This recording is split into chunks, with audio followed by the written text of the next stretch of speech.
Bismillahirrahmanirrahim radhiyallahu ankum. Halaman 15. Hikmah yang ke-10.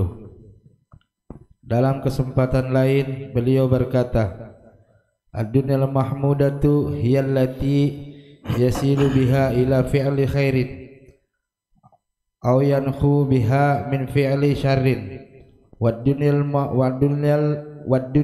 mubahatu hiyallati la yaqa'u bisababihi fi tarki ma'muri wala rakubi mahdhurin wad-dunyal madmumatu ala lisanil kitabi was sunnati hiya allati yaqa'u bisababiha fi tarki ta'atin aw fi'lin ma'siyati, yang artinya harta yang baik adalah harta yang mendorong pemiliknya untuk berbuat kebaikan dan menyelamatkan pemiliknya untuk menjauhi perbuatan dosa.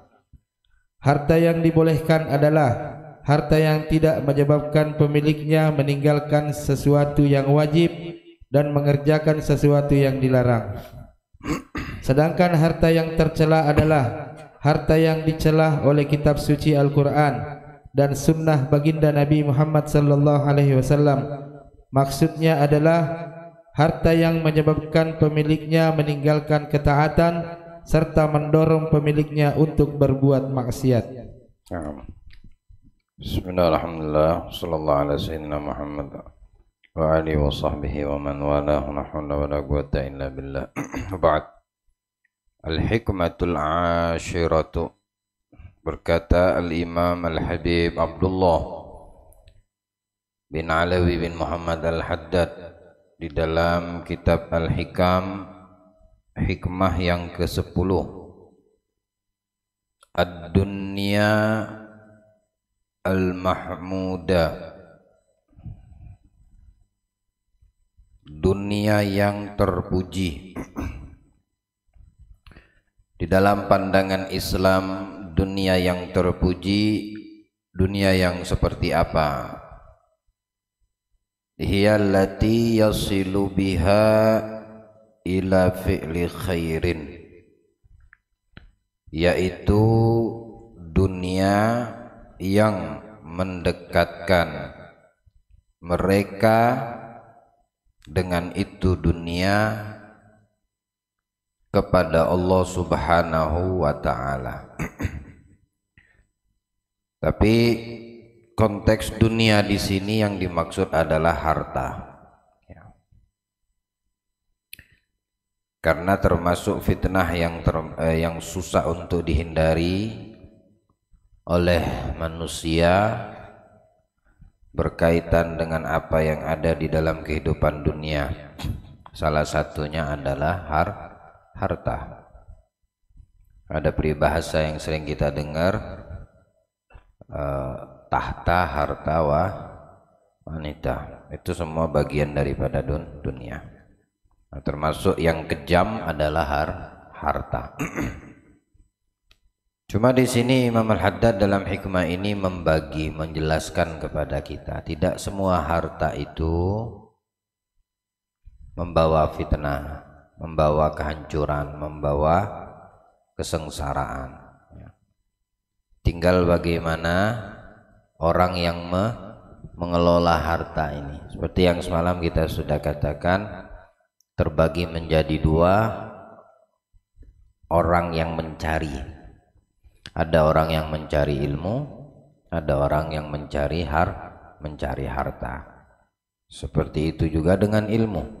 Kalau salah niat, ilmu itu bisa membunuh orang itu, menghancurkan orang itu, membinasakan yang mencari ilmu karena niatnya salah. Sama halnya dengan dunia, dengan harta, ya.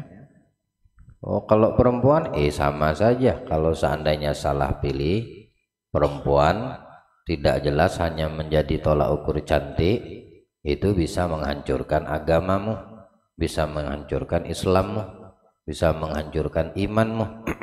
Harta juga seperti itu. Yang pertama, Imam Al-Haddad membagi daripada pembagian harta atau dunia.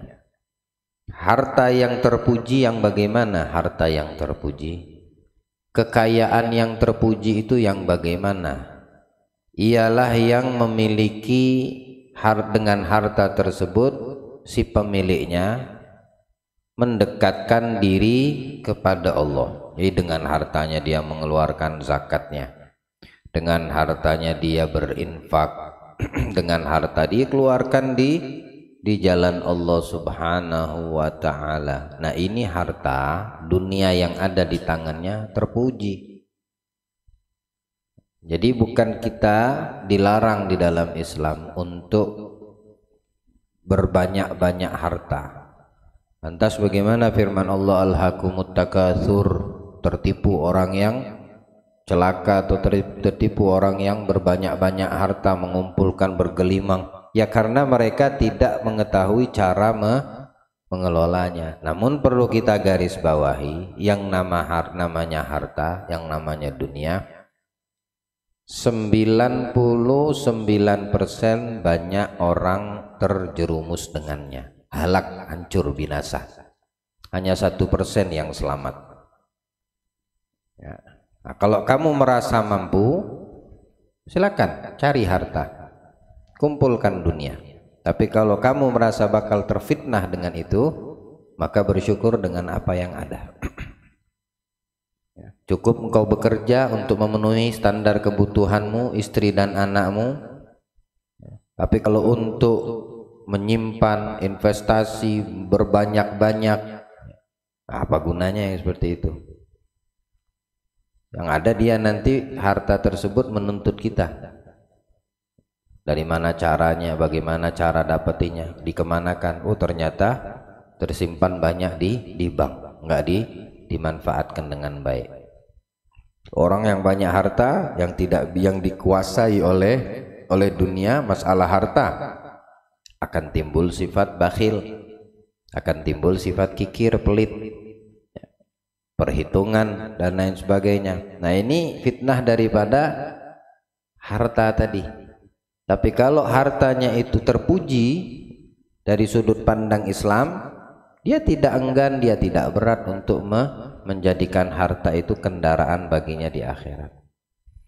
Dikatakan orang yang berinfak, bersedekah, yang mengeluarkan hartanya di jalan Allah, itu hartanya itu dijaga sama Allah. Seperti apa perumpamaannya? Seperti orang yang memelihara dan mengembala ternak.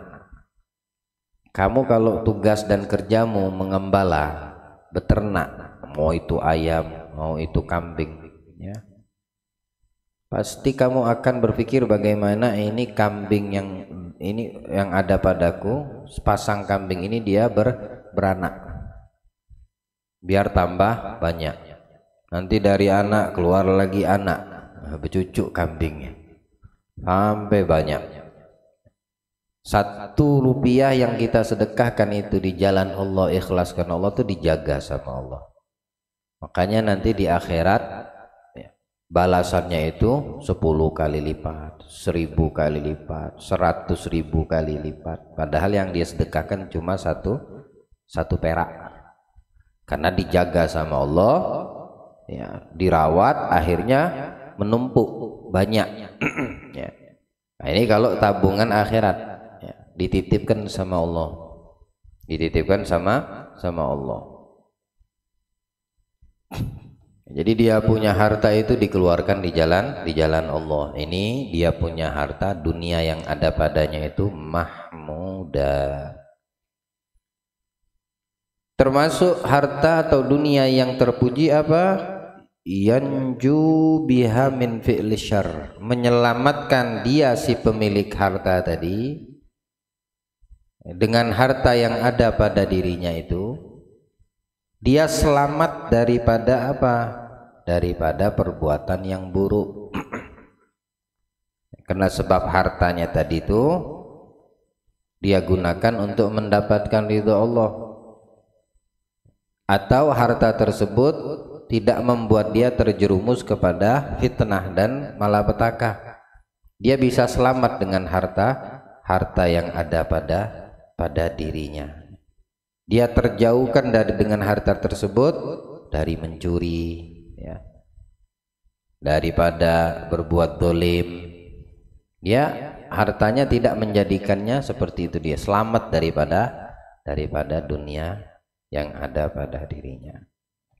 Berinfak, bersedekah, membantu orang, ya, membantu orang. Kalau harta kita banyak, jangan nunggu orang datang baru kita bantu. Yang mulia itu ketika kita mencari tahu siapa orang yang butuh, siapa orang yang betul-betul membutuhkan. Dengan harta ini aku bisa bantu dia.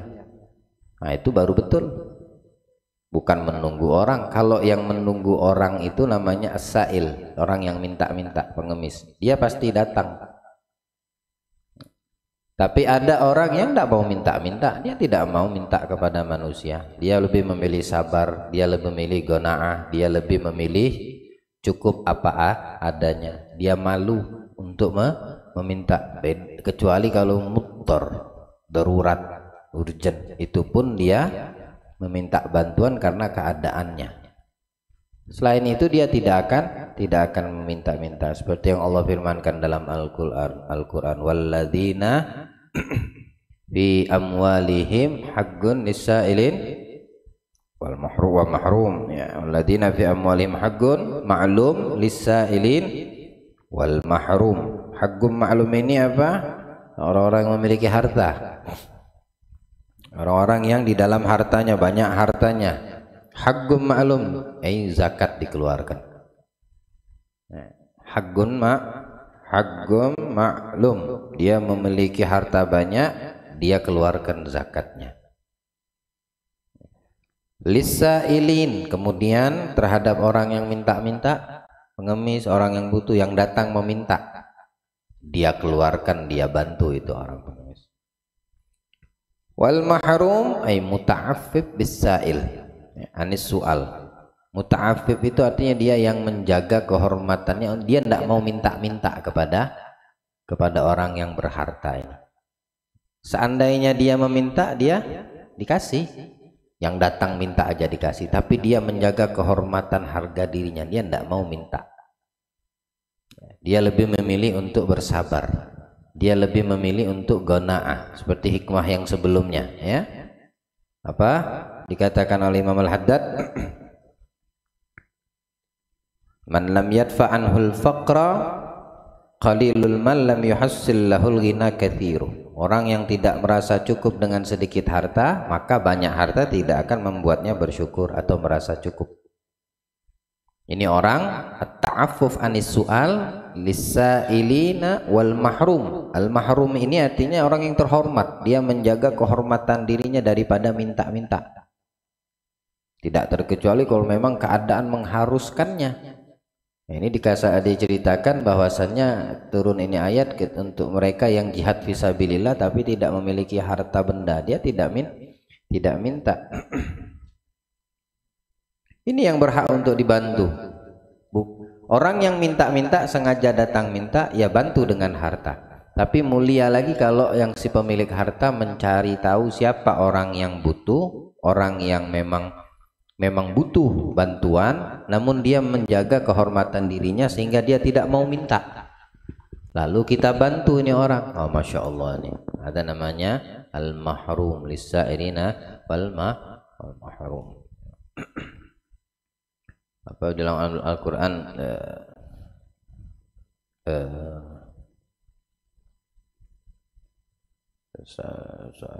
salahum anit ta'affuf. La ilaha illallah Muhammadur Rasulullah.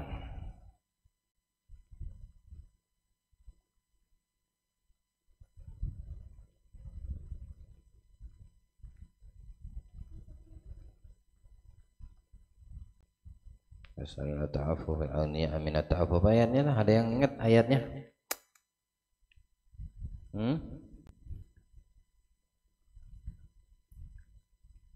La yas'aluhum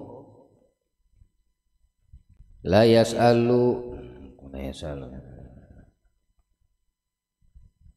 yas'aluhumul jahilu aghniya aminat ta'affuf. La yas'aluhumul aghniya'a minat ta'affuf. Ya, begitu ayatnya ya.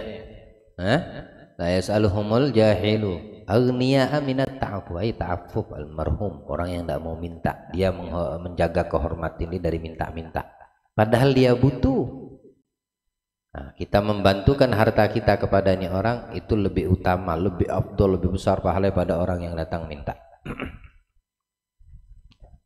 Tidak mau dia minta-minta sama orang, malu dia minta, malunya Allah. Jadi dia lebih baik minta kepada Allah. Tapi kita yang memiliki dunia yang terpuji, harta yang terpuji, lalu kita mencari ini orang.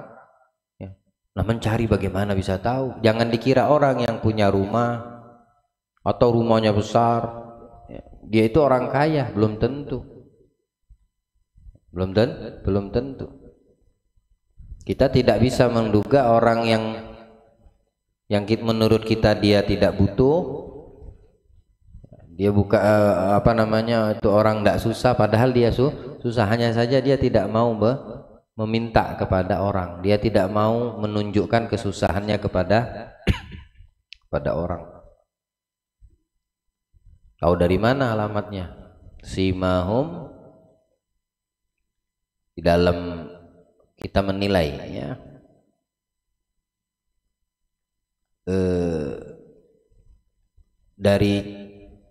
Dari cara kita melihatnya, mungkin nih orang tadinya gemuk kurus. Loh, kok kurus gitu? Dia mungkin susah, ada sakit, tapi dia tidak bisa berobat. Atau dengan tanda-tanda yang lain, dan kita bisa melihat mungkin dari pakaiannya begitu terus yang dipakainya, kayak ganti seminggu itu terus 4-5 hari itu aja dipakai pakaiannya gitu. Nah, itu bisa kita lihat tanda-tandanya, ada simahnya, ada ciri-cirinya, tapi dia tidak mau. Yahsabuhumul jahilu aghniya minat ta'affuf. Kan la yas'aluhum yahsabuhumul jahilu aghniya minat ta'affuf. La yas'alunan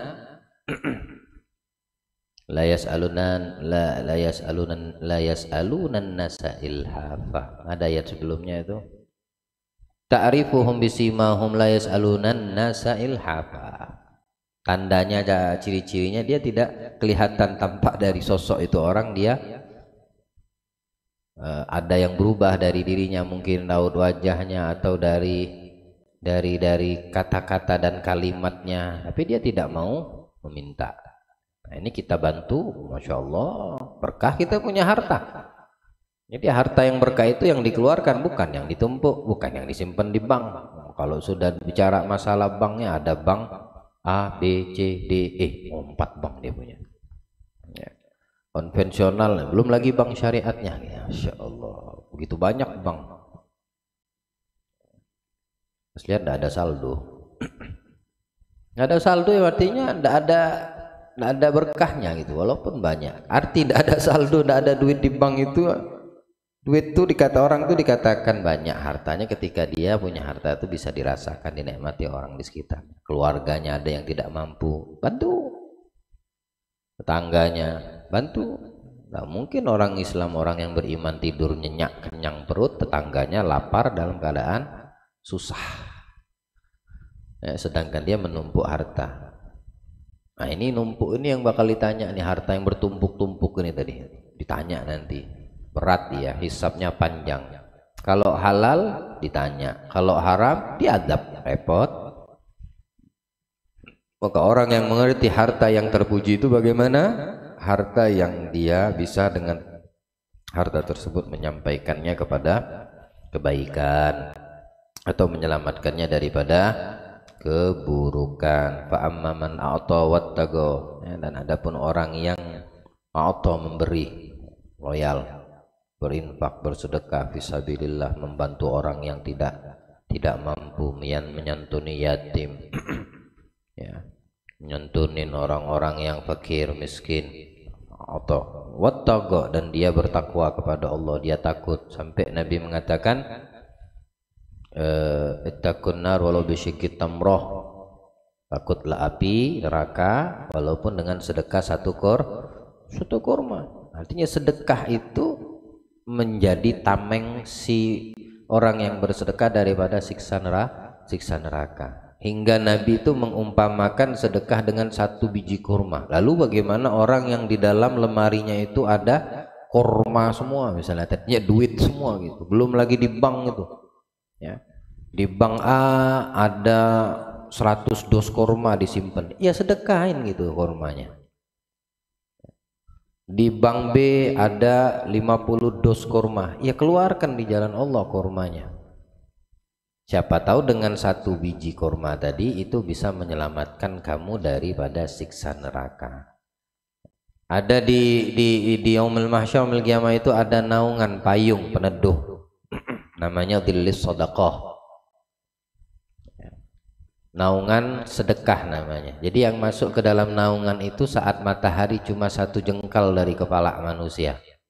Panas orang, bayangin tuh satu jengkal. Ini aja kita matahari yang jaraknya jauh masih kepanaskan lagi pagi panasnya. Ini nanti yaumul mahsyar satu kilan ya satu jengkal dari kepala. Bagaimana orang tenggelam mati semua, tidak tahu lagi, sudah tidak ada kematian di situ. Ada tidak enak pastinya. Ternyata ada yang masuk ke dalam payung, ada naungan teduh. Siapa? Nama naungannya naungan sodako, yaitu orang yang waktu masih hidup suka gemar bersedekah. Dia punya harta dikeluarkan, tidak harus semua, sedikit. Dan bersedekah itu jangan nunggu kaya, nunggu ada, nanti aneh akan, nanti akan. Jadinya makan dia.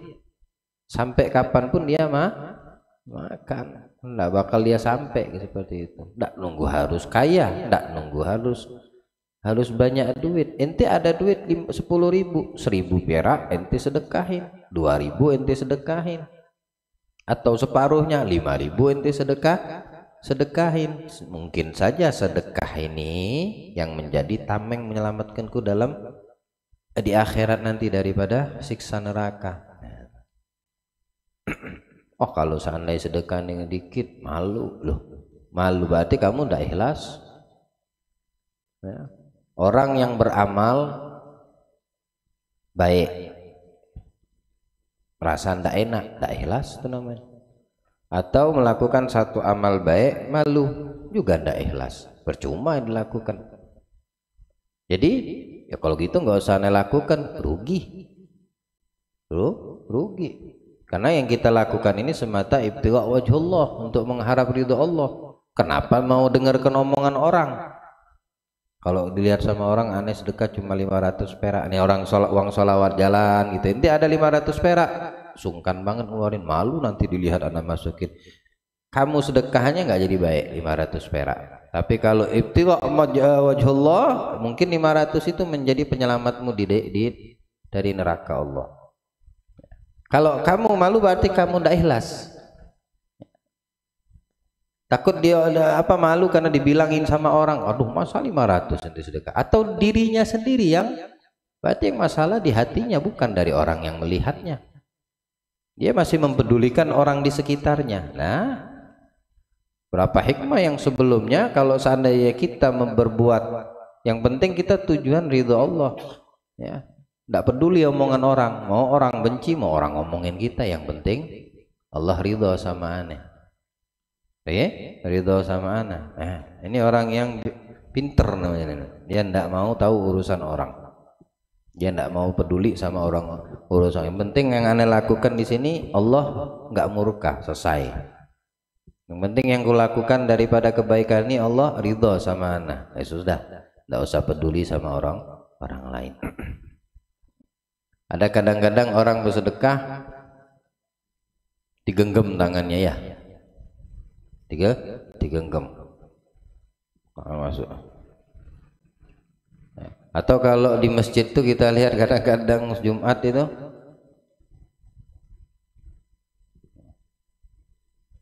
tutup begini ya. Nah ini antara dua nih, dia masukin atau dia alhamdulillah, usah ipet masukkan lubangnya, ukur lubang lain, masukin sudah. Kenapa? Malu kalau dilihat orang nanti bersedekah 1000 perak. Berarti tidak ikhlas. Beramalmu cuma untuk mendapatkan pujian atau takut celaan. Beramal mengharap pujian, kan tidak ikhlas. Beramal khawatir dicela sama orang, ya nggak ikhlas juga namanya. Tidak ikhlas itu namanya. Nah, orang yang ikhlas tidak ada kaitan sama makhluk di dalam amal yang dilakukan itu. Tidak ada kaitannya sama makhluk. Kaitan cuma satu, sama Allah. Mau sedikit, mau banyak. Ya tidak pedulikan akan hal tersebut. Nanti mau sedekah, masukin aja, kagak usah dikepel sampai tangan sampai kaki belah belu atau pakai. Biasa aja sudah. Yang tahu isi hatimu Allah. Orang mau lihat bego amat, enggak. Dikit betul. Wah itu rumahnya besar, tapi bersedekah hanya 5.000 perak, 10.000. Itu salah. Itu orang yang salah, yang protes, yang mengkritik. Selagi kamu hanya fokus kepada Allah, ya nggak bakal kamu peduli. Biarin aja orang mau ngomong apa. Malu, nah berarti kamu sekarang yang bermasalah. Khawatir dikritik dari amal yang soleh, amal baik, berarti kamu punya hati yang bermasalah. Pamerkan nggak bagus juga. Duit merah dipamerkan, masuknya tuh digituin lagi, goyang-goyang. Haula wala quwata illa billah. Kalau merah yang merah maron digenggam tutup gitu. 5.000. Ya, tapi kalau yang merahnya merah kuning, merah muda itu masuknya diliatin, atau yang biru di mana ikhlasnya? Percuma itu yang dikeluarkan, nggak bermanfaat, nggak mendatangkan kebaikan untuk yang bersedekah, untuk yang berinfak. Fa amma man a'ta, orang yang bersedekah, yang memberi, wattaqa, kemudian dia takut kepada Allah, ya, senantiasa takut kepada Allah. Wasaddaqa bil husna, dan dia mempercayai balasan yang akan Allah berikan dengan kebaikannya, dengan ketaatannya, dengan sedekahnya, dengan takwanya. Fasanuyassiruhu lil yusra, dia akan mendapatkan rahmat, yang dengan rahmat itu sebab masuknya dia ke dalam surga. Allahumma ja'alna minhum. Allahumma ja'alna minhum. La ilaha illallah. Amr bin al-As itu sahabat Nabi, pernah diutus ke satu tempat. Kata Rasulullah, ya Amr, siapkan persenjataanmu, ya, aku mengutusmu untuk datang ke tempat ini. Ya, jihad fisabilillah. Siapkan kau punya pedang, perisai dan lain sebagainya. Berangkatlah, ya, dengan nama Allah.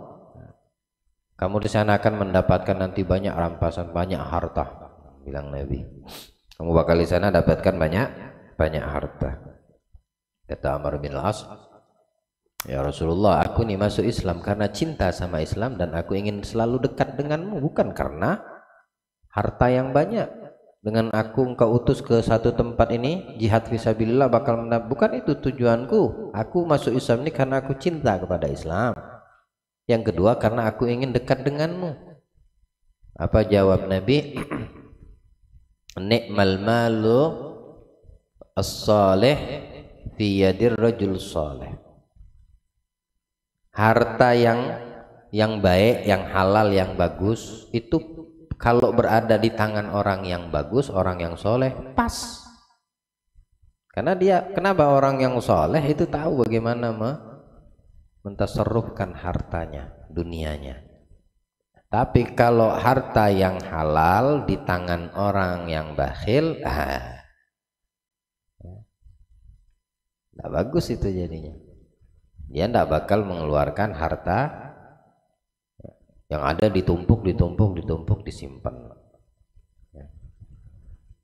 Jadi kalau seandainya kita banyak harta dan kita termasuk orang yang saleh, bagus. Bagus yang seperti itu. Itu termasuk bagian daripada dunia mahmudah, yang terpuji. Lalu diriwayatkan Mu'adz ibn Abdullah bin Khubayb, pernah suatu ketika beberapa sahabat sedang duduk berbincang-bincang, tiba-tiba datang Nabi Shallallahu Alaihi Wasallam. Rasulullah datang dan hadir. Mereka melihat memandang wajah Nabi lalu mereka mengatakan, ya Rasulullah, narakal yawm tayyibun nafas. Ya Rasulullah, kami lihat wajahmu hari ini ceria, memancarkan kebahagiaan. Kata Nabi, ajal walhamdulillah. Ya betul, alhamdulillah, aku lagi bahagia, kata. Lalu ini orang tadi, sahabat-sahabat berbicaralah kelakar, majelis, bicara masalah kekayaan, masalah harta benda, masalah pokoknya masalah dunia yang baik, ya. Jawab Nabi, la ba'sa bil ghina liman ittaqa. La ba's bil ghina, enggak jadi masalah kamu pengen jadi orang kaya raya liman ittaqa, tapi kalau diiringi dengan ketakwaan. Udah kaya, takwa sama Allah, takut sama Allah, perfect deh, ya. Duit banyak, orangnya bertakwa, bagus, sudah dia tahu bagaimana menserofkan hartanya. Udah kaya, takwa. Masya Allah yang seperti ini. Tapi kata Nabi tidak sampai di situ. Wassihhatu liman ittaqa khairum minal ghina. Ternyata ada yang lebih bagus daripada kaya walaupun bertakwa. Apa? Sehat afiat.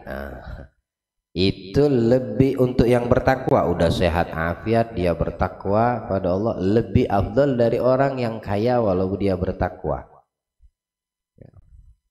Kaya bertakwa tapi sakit-sakitan, habis duitnya di rumah sakit. Habis duitnya di rumah sakit. Tapi kalau seandainya tidak kaya, sederhana apa adanya, bertakwa plus sehat, tidak sakit-sakitan, itu lebih baik daripada orang yang kaya walaupun dia bertakwa. Kenikmatan setelah iman, apa kata Nabi? As-sihha wal afiyah. Setelah Islam, beriman, paling bagus dan paling nikmatnya nikmat dari Allah adalah nikmat sihha wal afiyah. Sehat wal afiyah. Banyak harta sakit, mana nikmat hidupnya? Banyak harta sakit-sakitan, di mana letak nikmatnya? Ada orang bertakwa, miskin, sehat, sakit jarang, bukan nggak pernah sakit, sakitnya orang miskin sama orang kaya beda. Kalau orang miskin sakit mulus mencret, tapi kalau sakitnya orang kaya, diabetes, jantung, apalagi macam-macam. Kalau orang miskin sakitnya sakit gigi biasa. Kalau orang-orang kaya sakitnya bukan gigi plus rahang. Ya. Sakit orang miskin, sakitnya sakit pala biasa, minum Panadol selesai. Sakitnya orang kaya harus ke Singapura periksa pala. Ada sakit kepala sedikit enggak tahu kenapa, mulai gelisah dia. Nah, itu canda saja ya. Nah, intinya dunia yang terpuji, yaitu harta yang terpuji, yang bisa mendekatkan dirinya dengan harta tersebut kepada Allah dan menjauhkan dirinya dari, menyelamatkan dirinya daripada yang merugikannya dari perbuatan buruk. Akhrajahul al-Baihaqi fi Syu'bil Iman. Pernah suatu ketika Sayyidina Ali mendengar, Ali bin Abi Thalib mendengar ada orang mencela-cela, menghina dunia, mencela dunia ini. Selesai mereka dari celaan dan hinaannya terhadap dunia, bilang Ali bin Abi Thalib, ad-dunya dar sidqin liman sodagaha. Dunia itu bagus untuk orang yang memiliki jiwa yang bagus, orangnya bagus, dunia itu menjadi bagus. Tapi kalau seandainya orang yang tidak bagus, ya dunia itu bisa merusaknya juga. Jadi pada intinya bukan dunianya ini yang bermasalah, tapi orang yang mencari dunianya. penghuninya itu yang banyak bermasalah. Tidak bisa kita katakan mutlak dunia ini tidak bagus, dunia ini fitnah penghuninya. Bagaimana penghuninya? Kalau orangnya itu bagus, dunia itu bagus untuknya. Karena apa? Karena di akhirat ini nggak bisa bersedekah, berinfak, jihad fisabilillah. Di mana tempatnya? Sini, di dunia. Kalau akhirat itu hari pembalasan saja, yang baik dibalas baik, yang buruk dibalas buruk. Taat dibalas pahala, maksiat dibalas dosa. Ada surga, ada neraka, itu akhirat. Tapi di mana orang bisa berbuat baik? Ya waktu masih hidup. Jadi tidak bisa kita mutlak mengatakan dunia itu begini, banyak tidak bagus. Tidak bagusnya dijawab sama Imam Ali. Wadarun najah liman fahima anha. Dunia ini tempat selamatnya orang kalau dia faham. Ya kalau nggak faham, ya celaka dia. Selamat apa? Selamat kita di akhirat itu tentunya di sini. Yang menentukan manusia itu selamat atau tidak selamat di akhirat, di mana penentunya? Ya waktu hidup di dunia ini. Wadaru ghina liman tazawwada minha. Ini dunia rumah atau tempat orang berbekal. Tazawwadu fa inna khairuz zadi taqwa wa tughniya ulil. Di dunia itu terjadinya. Tempat kita berbekal di dunia. Jadi berbekallah untuk akhirat semasa kamu masih hidup. Mahbatu wahyillah, tempat turun wahyu Allah di mana? Di kubur, di barzah, dunia. Allah menurunkan wahyu di dunia. Allah mengutus nabi dan rasul di dunia. Wa musalla malaikat, tempat sholat ibadahnya para malaikat sebelum ada manusia. Di mana? Ini dunia, di bumi ini. Tidak ada sejengkal di atas bumi Allah ini kecuali pernah sujud malaikat di dunia. Kalau di sana tidak ada ibadah lagi, sudah keluar dari dunia, kehidupan dunia, mana lagi ibadah, balasan ya. Wa masjid anbiya'ihi, masjidnya para nabi rasul utusan Allah di dunia. Jadi tidak bisa kita menyalahkan dunia serta merta begitu. Yang salah itu bagaimana penghuninya sama dunia. Tempat mengumpulkan harta banyak di sini di dunia. Ya kalau dia menjadi orang bakhil, yang masalah dunia yang dikumpulkannya atau orang yang mengumpulkan? Yang mengumpulkan, yang mencari. Tapi di sisi lain ada lawannya. Ada orang mencari dunia, kaya raya, namun dia loyal, bersedekah, berinfak, membantu, nggak kikir, nggak pelit. Berarti dia paham ini dar, ini rumah untuk berbekal bagi orang yang paham, untuk kaya bagi orang yang paham. Maka carilah harta yang terpuji, cari harta yang terpuji. Nggak dilarang kok kita untuk kaya raya, tapi yang dikhawatirkan jangan sampai kekayaanmu membuat kamu terfitnah, lalai, jauh tambah dari Allah. Nah itu yang bahaya, itu yang dikhawatirkan. Kalau ente masya Allah tidak meletakkan harta itu, kekayaanmu di hatimu, masalah aman. Bahkan itu harta bisa mengangkat derajat si pemiliknya, ya, mengangkat derajat si pemiliknya. Wa matjaru auliya'ih, dunia ini tempat tijarahnya para aulia. Para aulia, ulama, dagang juga, bukan kalian aja berdagang. Apa yang dagangkan ulama? Sarung, jual syal. Agak. Saya sama Ustaz Arsyad tiap malam selama 40 malam ini berdagang kami nih. Malah kalau bicara masalah infak, bersedekah, tahadduts bin nikmah, syukur atas nikmat Allah, besarlah daripada apa yang diberikan ulama kepada umat. Apa infak itu harus dengan harta? Ada yang bisa membeli dengan semua hartanya. Satu ucapan ini orang bisa mengatakan Bismillahirrahmanirrahim. Bisa dibeli dengan dunia dan seisinya? Berapa harga kalimat Bismillahirrahmanirrahim? Tidak sebanding dengan kekayaan dunia dan seisinya. Kamu bisa mengucapkan Bismillahirrahmanirrahim, tahu itu bagaimana cara pengucapannya yang betul, belajar sama siapa? Seorang guru agama yang ngerti tentang agama. Apa dia minta? Enggak, dia bahkan bersedekah dengan ilmunya.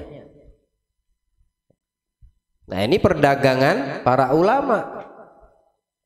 Mengajar, berdakwah, ngajak orang kepada kebaikan, watta'ah, mengenalkan umat manusia dengan Allah dan Nabi dan Rasulnya, menguatkan tauhid dan keimanannya. Ada tijaratul ulama. Tijaratul ulama. Kalau ada orang mau menghadiah, kasih amplop buat ustadz nih, ya nggak jadi masalah, namanya hadiah. Tapi tidak dikasih pun dia sudah mendapatkan lebih daripada yang diamplopin. Tijarahnya para aulia, bukan sarung, bukan baju koko. Ya. Kita berdagang setiap malam, tapi harus ibtigha wajhillah, semata-mata untuk mengharap ridhonya Allah. Nanti baru dibayar sama Allah, nggak sekarang. Makanya kedudukan ulama itu di bawah para anbiya, baru syuhada. Siapa? Ulama yang semata-mata di dalam ilmunya, menyebarkan ilmunya, betul-betul mengikuti Rasulullah, ikhlas karena Allah. Itu kedudukan mereka itu yaumil qiyamah satu tingkat aja sama para nabi dan rasul. Terus mana orang yang kaya raya? Mana orang yang berdagang? Mana orang yang banyak infak sedekah? Mereka di tempat yang lain, tapi tidak sedekat dengan mereka ulama yang bertijarah dengan ilmu tersebut untuk mendapatkan ridhonya Allah. Nanti dibayar sama Allah di akhirat. Oh, itu bayarannya luar biasa. Ya, luar biasa. Bahkan upahnya mereka orang alim ulama yang ikhlas karena Allah, ya, itu bukan habis untuk dirinya sendiri ketika dia meninggalkan dunia. Dari muridnya mendapatkan, nanti muridnya tadi melahirkan murid-murid yang lain, dapat lagi. Si murid-murid tadi itu melahirkan banyak murid lagi, dapat lagi kebaikan. Oh, itu nonstop tuh, jariah terus dalam kuburnya itu. Gurunya tadi nih, ulamanya ini tadi. Kalau dia betul-betul melangkahkan ke semua itu karena lillahi ta'ala. Jadi keuntungan para aulianya Allah di atas muka bumi ini apa? Mendapatkan rahmatnya Allah, bukan mendapatkan amplop yang banyak. Ya, itu ulama su yang seperti itu. Ulama dunia lah namanya. Ulama dunia ya tujuannya dunia. Imanuhum fi amplopihim. Ada ulama dunia, imannya di amplopnya dia. La ilaha illallah Muhammadur Rasulullah. Siapa itu orang yang mencela dunia, kata Imam Ali? Oh, diam aja langsung mereka. Langsung diam yang mencela-cela.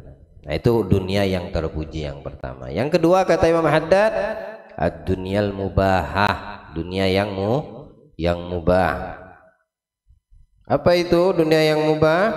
Yaitu dunia yang dibolehkan, harta yang tidak menyebabkan pemiliknya dengan sebab harta tersebut meninggalkan sesuatu yang wajib. Apa yang diwajibkan sama Allah jadi terbengkalai gara-gara harta, ya, gara-gara harta atau proses mencari dan mendapatkannya. Gara-gara harta dia tinggalkan sholat. Gara-gara sibuk dengan mencari harta, lupa waktu sholat, atau sengaja meninggalkan sholat. Oh, omset besar ini tinggal teken aja nih. Kalau sudah teken kontrak, oh 20 tahun ke depan aman hidup, kongkang kaki aja. Nunggu yang investor yang mau teken ini waktu sholat ditinggalkannya. Takutnya nih kalau aku sholat nanti dia datang, wah ndak enak, terlambat kita ndak ada, ndak komitmen kata mereka nanti sang investor investor ini orang asing misal.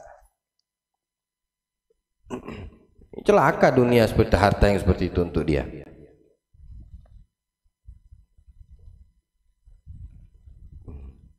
Kalau dia tidak menyebabkan dengan harta tersebut si pemiliknya meninggalkan sesuatu yang wajib bahkan dan mengerjakan sesuatu yang dilarang, ini mubah. Dia pengen punya kendaraan bagus, mobil bagus, banyak, mubah, mubah. Selama itu tidak mengabaikan, tapi ya tetap bakal kena hisab itu. Nah, bakal dihisab sama Allah. Banyak-banyak yang seperti itu. Mubazir namanya, mubazir. Bangun rumah gede-gede, mubah, silakan, nggak jadi masalah, namanya mubah. Ya. Tapi beda kalau guru-guru kita para ulama, kenapa bangun rumah gede-gede? Ya karena untuk di situ ada majelis, ada pengajian, ada ta'lim, nggak mungkin kecil sempit. Nanti orang berdesak-desak gitu. Dan itu jangka panjang, bukan habis saat itu. Ya, bukan habis untuk saat itu saja. Lihat orang-orang para salaf kita, orang-orang soleh, bangun rumah besar. Kenapa?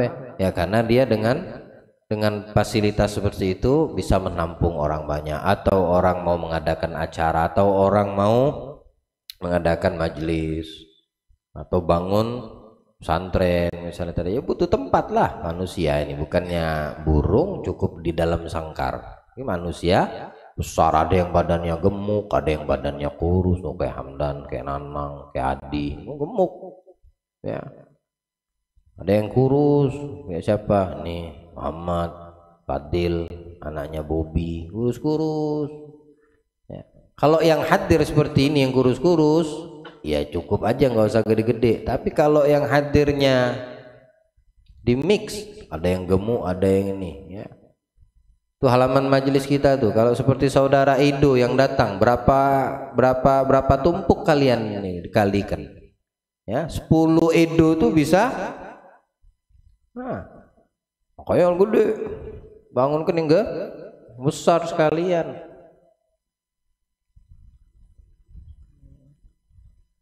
Bukan untuk dia sendiri pribadi yang nunggu tuh.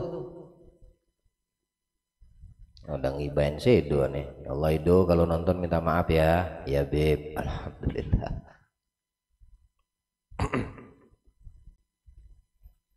La ilaha illallah Muhammadur Rasulullah. Yang ketiga, ad-dunya madmuma ala lisanil kitab wa sunnah. Terlaknat dunia atau harta yang terlaknat berdasarkan lisan Al-Quran dan hadis Nabi Sallallahu Alaihi Wasallam. Apa seperti firman Allah dalam Al-Quran yang mengatakan dunia atau harta itu terjadi, mal amwal innama amwalukum wa auladukum fitnah. Ya, hanya saja anak-anakmu, istri-istrimu adalah fitnah. Itu ala lisanil Quran. Di budaya itu ala lisanil Al-Quran. Berbanyak-banyak harta, benda, jabatan, itu ala lisanil Quran. Tipu muslihat ala lisanil Quran. Dunia ini harta tadi. Kalau ala lisanil Nabi hadis mal'un, terlaknat. Harta yang terlaknat, dunia yang terlaknat, yang tidak mendapatkan dengan itu mengharap ridha Allah Subhanahu wa taala ya. Harta tersebut tidak ada manfaatnya, kekayaan tersebut menjadi mudarat untuk diri yang kaya. Jadi apa hikmah yang dimaksudkan dalam hikmah yang ke-10 ini? Banyak perihal sebelum-sebelumnya Imam Al-Haddad menjelaskan tentang bahayanya dunia harta. Penjelasan beliau di sini. Ini menjelaskan bahwasannya dunia itu bi'tibar musabbabatiha. Jadi dunia ini tergantung dengan sebabnya. I'tibar itu mengambil tergantung mereka yang menyikapinya. Kita ini dalam menyikapi dunia ini, bagaimana manusia, si penghuni dunia ini, si pemilik harta tadi, itu tergantung mereka yang bagaimana cara menyikapinya. Kalau dia berakal, maka yang pertama dipilihnya, yang mahmudah. Itu untuk orang yang berakal. Terhadap dunia mahmudah, dunia harta yang boleh, harta yang terhina, yang tercela, itu kalau untuk orang yang berakal, dia akan jadikan dirinya terhadap harta kekayaannya, kepemilikannya itu yang pertama dipilihnya.